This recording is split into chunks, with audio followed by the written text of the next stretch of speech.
Okay guys, mabuhay maligayang pagbabalik sa aking YouTube channel. Of course, meron tayong special video or feature para kay Nadine Lustre. Kasi naman si Nadine, lahat na lang yata ng Instagram post niya pinag-uusapan. By the way, obvious naman nilagyan ko ng sticker kasi alam nyo naman ng YouTube, medyo mahigpit sila sa mga ganyan. At pag si Nadine ang pinifeature natin, definitely may skin exposure yan. Pero syempre, more than the skin exposure, talagang pupurihin mo talaga ang outfit.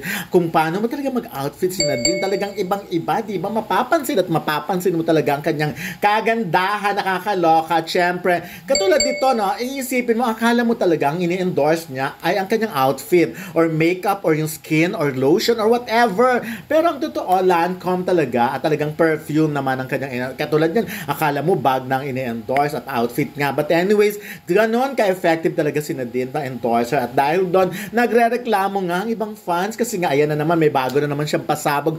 Paanda yan tuloy. Napagastos na naman ng mga fans kasi nga super buy na naman sila ng kanilang mga gagamitin na para dahil sa sobrang pagmamahal nila kay Nadine at dahil alam nilang effective na endorser ito. Si Nadine kasi ang tipo ng endorser na hindi naman tumatanggap basta-basta na hindi naman niya gagamitin. So, kasi syempre, di ba, alam nga naman mag-endorse ng mga whitening, skin whitening, hindi naman yun ang kanyang forte. So baka yun hindi talaga bili ng mga fans. At hindi naman siya gano'n, hindi niya tinatanggap yun. So anyways, ayan nga, dahil itong Lancome, although sikat na itong Lancome, pero I'm sure mas lalong tataas ang gross nito, mas lalong dadami ang bibili nito. Dahil ngayon pa lang, in 1 hour, almost 100,000 na ang nag-like sa video na ito. At syempre, ganun karami agad ang gustong bumili na nagsasabi nga sila, ubos na naman daw ang sweldo nila. Hindi pa nga dumarating ang kinsenas pero wala na silang sweldo dahil talagang nakalaan na agad para sa bagong endorsement na to ni Nadine o bagong paandar, no? Yon, ganun si Nadine, nakakatuwa, no? But anyways, si Nadine kasi, sabi nga nila, di ba, tawag nga ng marami sa kanya ay President Nadine because si Nadine, she knows how to carry herself. Alam niya kung paano dali ng sarili niya at syempre, alam niya talaga kung paano hindi sa tinatawag na magpapansin pero talagang yung choices of outfit niya, yung kahit na sabihin mong, kasi meron dyan, di ba, may mga stylist naman talaga, maraming stylist na si Nadine nga pwede na siyang maging stylist ng sarili niya because iba talaga siya. Ako, I remember nung time na alam niyo, kakahiwalay pala nila ni James Reid at nakita ko siya sa bakuran ng ABS-CBN nung time na yon with Boy Abunda. Bilib na bilib ako sa outfit niya kasi talagang simpleng maong gamit niya pero talaga pag suit niya na nagbabago na ang dating, no? So ganoon ang na din. Kaya nga tingnan niyo naman ang comment, just ko ultimo mga kapwa artista niya like Sara Labati, bilib na bilib sa kagandahan niya, no? At syempre pinupuri talaga ang skin niya, ang kanyang kagandahan. And of course, Morena beauty daw talaga, walang kupas. At sabi pa ng iba, we can never go wrong with white. True naman, di ba?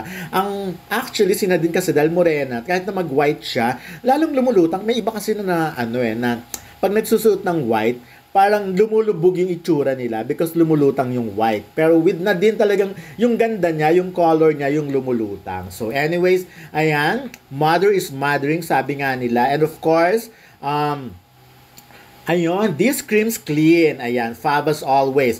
Grabe ka na naman, magpapainggit madam araw-araw. Di naman ako makapikit kasi I wanna see it. At syempre, mapapabili na naman ako. Gorgeousness at its finest. Ayan ang endorser, mapapagastos talaga kami. So, ayun na, ngayon pa lang, sabi ko nga sa inyo, ganun siya ka-effective once na, I remember, parang si Chris Aquinos dati. Si Chris Aquino, meron lang siyang i-mention sa kanyang show dati na longganisa. Talagang, i-mention niya kung saan instant, isang oras sumusugod ang mga tao at bumibili ng longganisa. Meron siyang natikman na burger sa Marikina. Saglit lang, dinumog na yung burger na yon. Ganun ka-effective.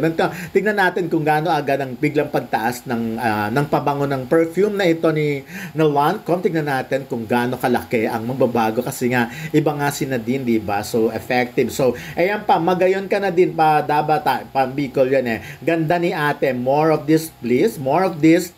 Sana next video mo ay YouTube mo naman manifesting. Oo nga, no? Bakit parang nawawala na naman si Nadine sa YouTube? To think na, kasi nga, di ba? Baka hindi rin yun talaga ang mundo niya. Marami siyang ibang pinagkakaabalahan Anyway, dapat talaga may team May team siya na mag-aasikaso, gagawa nun, at mag-iisip ng concept for her. Pero si Nadine kasi, ginagawa lang niya yung mga gusto niya. So, kaya maganda naman yon. But anyways, again, Congratulations sa bago na namang paandar na ito ni Nadine dahil sigurado dumog, sugod na naman ng mga fans para bilhin ang kanyang bagong endorsement. Bongga ka talaga,